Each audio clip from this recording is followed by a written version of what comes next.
S Vladimirom Vučurom Vučkom bicikliranje je uvijek zanimljivo. On ne dopušta svojim godinama da mu određuju užitke. Tako našim biciklima krećemo preko Čeha ka nasipu u Odranskom Obrežju.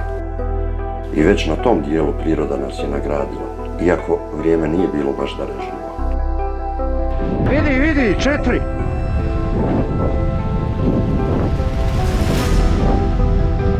Opa! Uhu, bravo!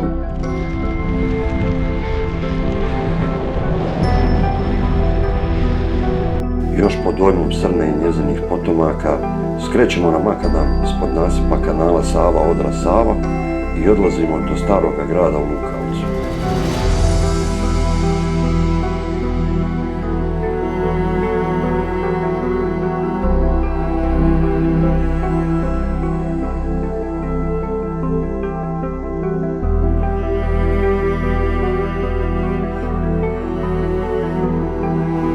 Nažalost, potres je oštetio i ovu predivnu građevinu, koja se spominje još 1256. a ovaj izgled ima od 1752. godine. Vatrogasci su trakama ogradili oštećenu građevinu. Sljedeće odredište je dvorac Brezovica. To veliko vlastelinstvo danas u vlasništvu Zagrebačke nadbiskupije. Kroz povijest je pripadalo hrvatskim velikašima od Zrinskih, Draškovića, Đulaja.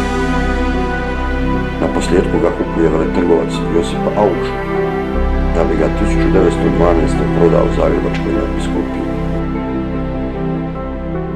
Na poziv kardinala Alojzija Stepinca, Regina Terezija iz Innsbrucka u dvorcu osniva samostan Karmeličani, a 1944.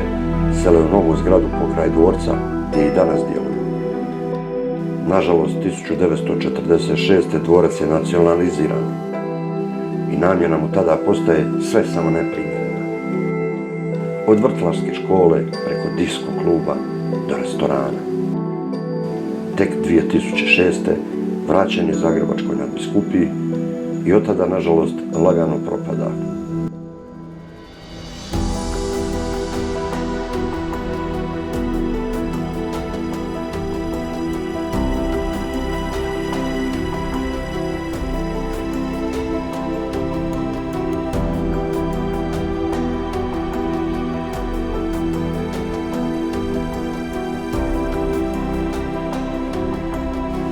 No ne propada jedan od najstrožih redova, sestre Karmeličana. Bili smo počašćeni blagoslovom časne sestre, koje smo pokazali snimke dvorca iz zraka, kako bi vidjela oštećenja u potresu na dvorcu. Kao zahvalu kaže da će moliti za nas i za naše najdraže. Zamolio sam je da se pomoli i za jednu jako posebnu dušu.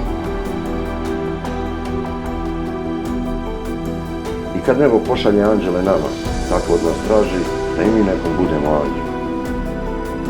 Na Ribnjak, kraj dječjeg doma u Brezovici, susrećemo dva dječaka, pa je zanimao dron. Zanima ih i bicikliranje, ali nažalost, oni nemaju bicikla. Nakon druženja pozdravljamo se s razmijenjenim kontaktima i ja i Vučko krećemo prema Horvatima. Sunce je probilo oblake i prosulo zrake po poljima, podsjećajući nas tako da nakon kiše i studene uvijek dolazi sunce i ona ljudska toplina.